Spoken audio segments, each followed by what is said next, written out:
Georgia has the highest rate of new HIV cases compared to any other state. Tonight, Governor Kemp now facing some backlash after cutting millions from the state budget that would have expanded Medicaid for Georgians with HIV.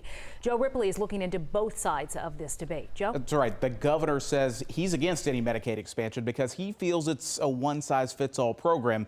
But advocates say the funding he blocked could be keeping Georgians with HIV from getting adequate medical care.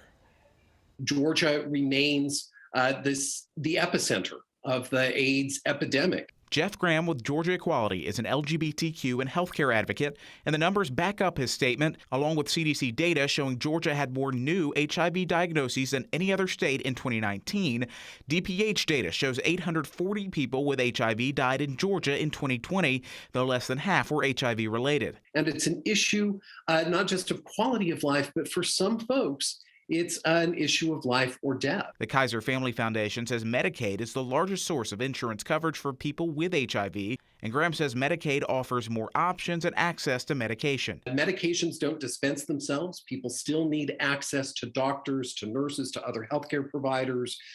People need access to case management, to nutritional services, to oral health care. The Georgia House passed more than $4 million in funding that would have paved the way for Medicaid expansion for those with HIV.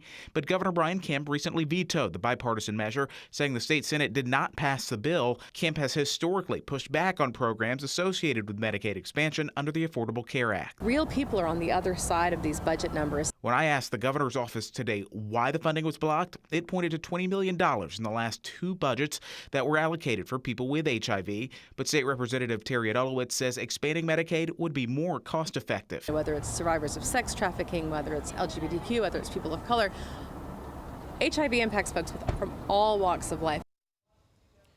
Graham says advocates will continue to work with state lawmakers next session to find their next steps forward.